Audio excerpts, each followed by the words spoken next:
7 days, 7 shari, 7 look, day 3. Hello guys, আসসালামু আলাইকুম, welcome to my brand new blog. কেমন আছেন সবাই? আশা করি সবাই খুব ভালো আছেন। আমিও আলহামদুলিল্লাহ খুবই ভালো আছি।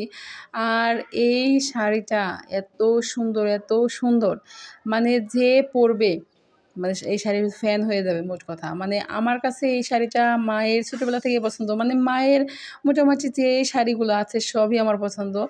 আমি অফ ক্যামেরায় বলেন বা এই ভিডিওতে মানে পোস্ট করার আগে বলেন অনেকবার পরেছি মায়ের এই শাড়িগুলো।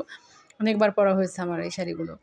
এত ভালো লাগে এই শাড়িগুলো পরতে বলার মতো না। আমার নিজেরও শাড়ি আছে, কিন্তু এখনকার শাড়ির থেকে আমার আগেকার যে শাড়িগুলো আছে, মানে আমার মার আগের যে ডিজাইনেবল শাড়িগুলো এত ভালো লাগে বলার মতো না। তো এই চ্যালেঞ্জটা নিয়ে আমার এত ভালো লাগতেছিল, মার পুরনো শাড়িগুলো পরতেছিলাম। আমার কাছে খুবই ভালো লাগতেছিল ভিন্ন লুকগুলো ক্রিয়েট করতে এত ভালো লাগতেছিল। এই শাড়িটার একটা মজার বিষয় আছে। এই শাড়িটা আমি তখন মোটামুটি ভালোই বড়, হাই স্কুলে মনে হয় যাই নাই তখন কেনা। তো এই শাড়িটা হচ্ছে কেনার উদ্দেশ্য ছিল আমার এক কাজিনের বিয়ে ছিল, মানে আমার এক খালামণির মেয়ের হচ্ছে বিয়ে ছিল, আমার সেজু খালামণির বড় মেয়ের বিয়ে ছিল। সেই উদ্দেশ্যে হচ্ছে বাবা মাকে এই শাড়িটা এনে দিয়েছিল।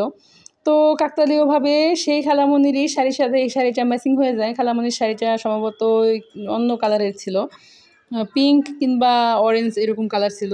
আমার মায়েরটা তো আকাশি কালারের। তো শাড়িটা ভালোই ম্যাচিং হয়ে গেছিলো, দুই বোনকে খুবই সুন্দর লাগতেছিল। চেহারাও একরকম, তাদের কণ্ঠও একরকম। কেমন লাগলো সবাই জানাবেন। ভালো লাগলে সবাই লাইক কমেন্ট শেয়ার করে দিবেন। আর আমি এই শাড়িটা পরে কি স্টাইল করব আমি খুঁজে পাচ্ছিলাম না। আসলে পরপর ভিডিওগুলো করে আমি মানে কোনভাবে ছবি তুলবো, কোনভাবে ভিডিও করবো বুঝতেছিলাম না। তো একটা প্লাস্টিকের একটা গোলাপ নিয়ে খুব ঢং করতেছিলাম। তো কেমন লাগলো সবার কাছে? ভালো থাকবেন, দোয়া রাখবেন।